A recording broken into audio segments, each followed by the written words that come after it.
ये जो sexual energy है, तो हम जानते हैं कि जो मर्द होता है, ये मर्द किस वजह से, कौन से हार्मोन्स की वजह से मर्द मर्द होता है, है ना? और फीमेल एस्ट्रोजन। हाँ, मतलब क्या है कि हालांकि फीमेल में जो हार्मोन्स हैं वो मर्द में भी होते हैं, लेकिन मर्द का जो हार्मोन है वो डोमिनेंट होता है, इसलिए वो मर्द होता है। तो ये बात ये पता चली कि मर्द मर्द उस हार्मोन की वजह से है और फीमेल फीमेल उस हार्मोन की वजह से है। तो अब अल्लाह ताला ने इन दोनों को जब बनाया तो अब उसमें ये बात आती है कि बाय बर्थ उसको रखा होता है, लेकिन उसका एक्सपोजर आपकी इस उम्र में शुरू होता है। तो आखिर क्या मकसद है इस सेक्सुअल एनर्जी का? एक मकसद तो हमारे लोगों ने बताया कि इंसान शादी करता है और उसके जरिए क्या होती है, लेकिन क्या सिर्फ यही मकसद होगा, आप समझते हैं?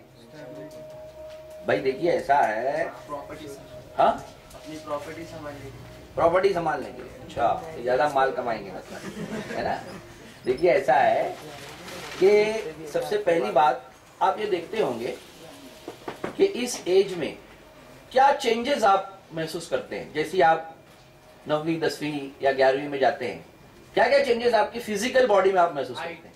हाइट बढ़ती है और आवाज में फर्क आ जाता है ना। पहले बोलते थे अरे कितना मासूम है मेरा बच्चा, और 11वीं में आके आवाज कैसी हो जाती है उसकी, है ना? और क्या होता है? पिंपल्स, हेयर, है ना, बाल। ये आप जानते हैं ये क्यों होता है? सेक्सुअल एनर्जी का एक्सपोजर हुआ, उसी के साथ इस चीज का क्या होता है, ग्रोथ शुरू होता है। तो ये बात ये पता चलती है कि सिर्फ सेक्सुअल एनर्जी इस दुनिया में एक बड़ा मकसद उसका तो ये है कि जनरेशन क्या हो, चले, लेकिन उसी के साथ सेक्सुअल एनर्जी की वजह से एक तो हाइट, बालों का बढ़ना, आवाज का तब्दील होना, ये सब चीजें इंसान के अंदर आती हैं। अब इसको समझ लीजिए कि ये एक ऐसी सेक्सुअल एनर्जी इतनी पावरफुल है कि अभी आप लेक पे जाएंगे दोपहर में, है ना? अगर लेक पर आप बोटिंग कब कर सकते हो? पानी रहेगा और दूसरा पानी क्या होना चाहिए, शांत होना चाहिए, है ना? अगर पानी में तूफान आ गया नदी में तो क्या करोगे आप? तो इसका मतलब ये होता है कि नदी अच्छी उस वक्त लगती है जब शांत हो, खड़े रहने में भी मजा आता है और बोटिंग करने में भी मजा आता है। लेकिन यही नदी में जब बाढ़ आ जाती है तो गांव में देखते हो आप क्या होता है, गांव के गांव क्या हो जाते हैं।